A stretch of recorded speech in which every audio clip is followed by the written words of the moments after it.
Adlib, curieux.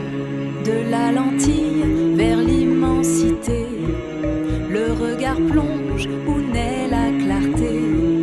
Fossile témoin, abysse sans asalaamaaleykum fin. wa rahmatullahi wa barakaatu mbokk yi seetaan Alif Média TV ñu ngi leen di nuyu di kontaan lool ci yéen ci topp bi ngeen ñu topp tey lay dimanche juróom-ñeenti fan ci weeru août ñi ñëw ak yéen ci lu gën a fës ci xibaare bitim réew rawatina li aju ci monde arabe.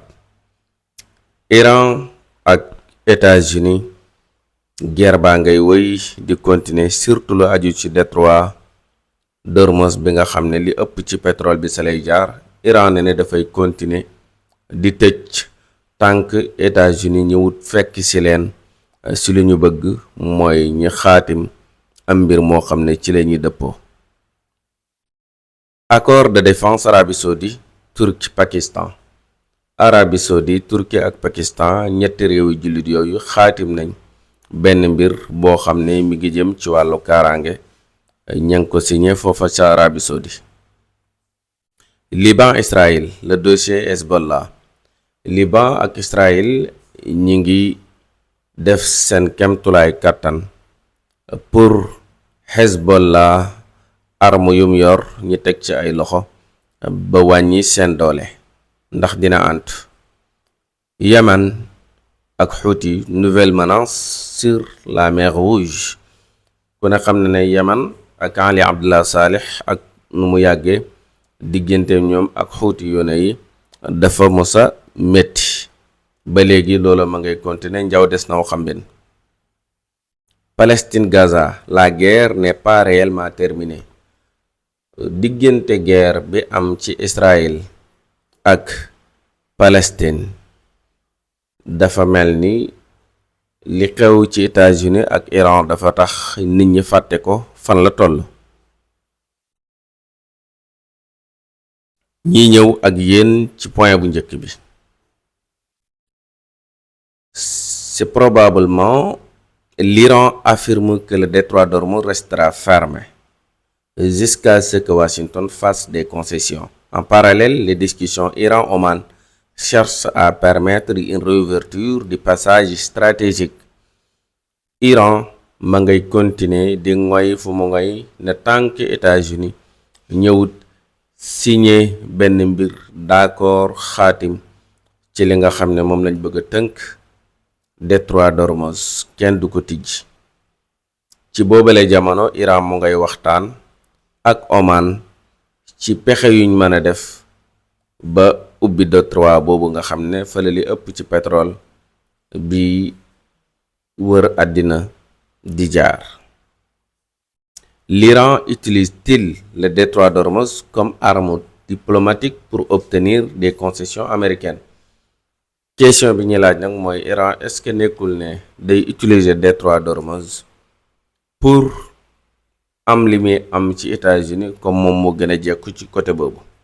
Un accord de défense inédit a été signé à la Mecque entre les trois pays. Il affirme qu'il est défensif et ne vise aucun État en particulier, mais il intervient dans un contexte de forte tension avec l'Iran.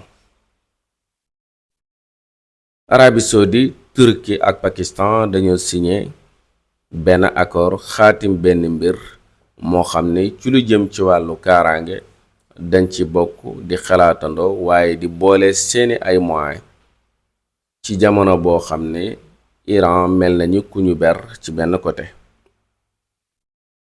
ñi wax nag les pays musulmans cherchent-ils désormais à construire leur propre système.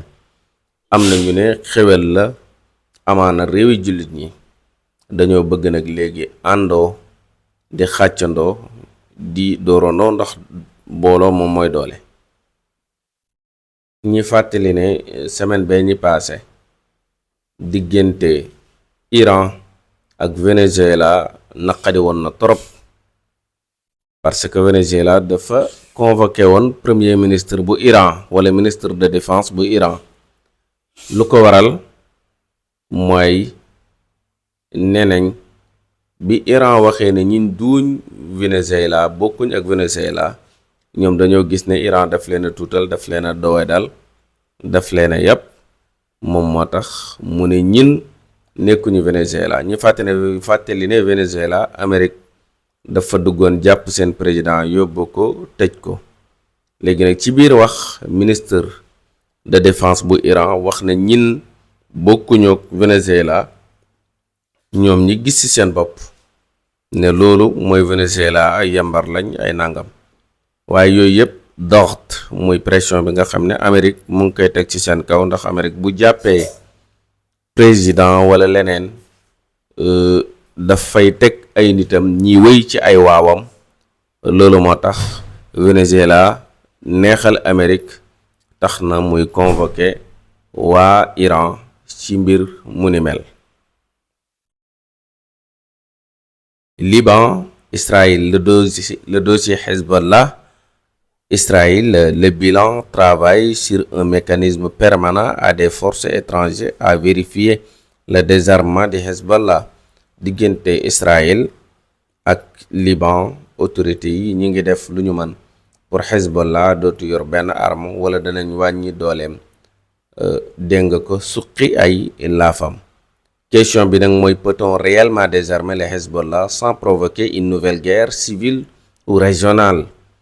Est-ce que Hezbollah nit mën na fexe ba dootuñ am benn arme te doog provoquer guerre ndax nit mën na leen a attaquer anéantir leen suqi seeni laaf nangu seeni arme sans guerre am? Réponse bi ci ñu bëri mooy non donte am na un petit pourcentage boo xam ne nañ wii loolu c'est possible. Yémen, Houthi, nouvelle menace sur la mer Rouge. La situation au Yémen reste extrêmement sensible. Les Houthis menacent les intérêts saoudiens et la sécurité maritime, tandis que les forces gouvernementales yéménites ont récemment frappé les Houthis, faisant planer le risque d'un nouvel embrasement. Problème bi am ci diggante Yaman ak Houthi yi ña ngay gëmm di dóor waa Yaman di gëmm di dóor. Houthi yi ne nañ ñoom luñ mën a yàq ci lépp loo xam ne Arabie Saoudite moo ko moom foofa ca Yaman danañ ko yàq. ñi fàttali ne bu yàggul dara sax force gouvernementale bu Yémen frappé nañ Houthi yi maanaam sànni nañ leen ay ndell loolu nag di yokku tension bi foofa ca monde arabe bi.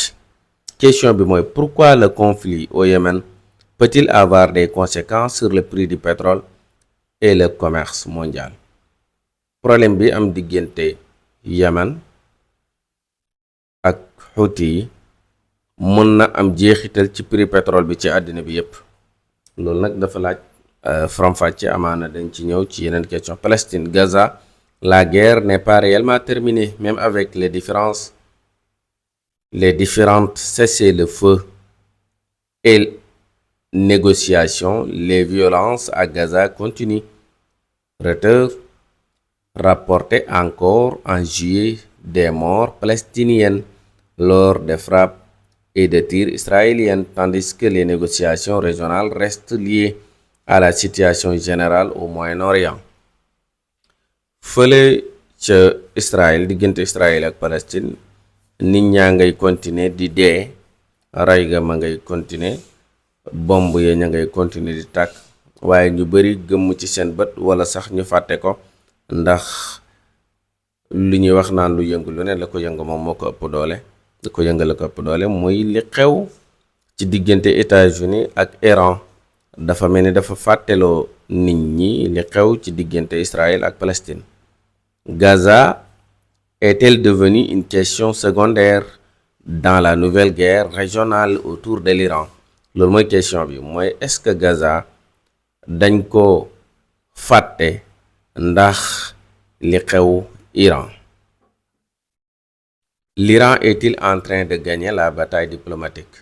Mooy question yu may joxe est-ce que Iran nekkul ne mu ngi ci yoonu gagné bataille diplomatique bi, ndax li nga xam ne moom la ñëpp soxla muy pétrole fa muy jaar moom la gën a jege. su bëggee mu gaaw su bëggee mu yéex. Pourquoi l'Arabie saoudite, la Turquie et le Pakistan se rapprochent-ils? Lan moo nekk ci ginnaaw Arabie saoudite, Turquie ak Pakistan jege gu ñu jege di romandaat ay yëf, di ànd ci ay mbir, di dëppoo ci ay kàddu? Le détroit d'Ormuz peut-il provoquer une nouvelle crise économique mondiale? Détroit d'Ormuz bi nga xam ne moo yor daanaka pétrole bi, wala buñ ko xaajee ñett benn bi foofu lay jaar, est-ce que mën na indi crise azma alamiya ci lu jëm ci wàllu économie? Le Moyen-Orient se dirige-t-il vers une nouvelle guerre ou vers une négociation historique?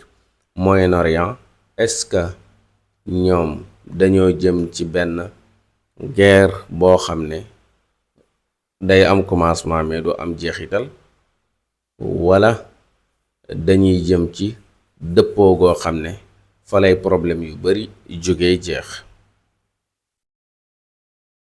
lii lañ leen indiloon ci actualité internationale ak surtout géopolitique en ce qui concerne le monde arabe. ngeen koy am ci Alif Media TV weekend bu jot. Asalaamaaleykum wa rahmatullahi wa barakatu.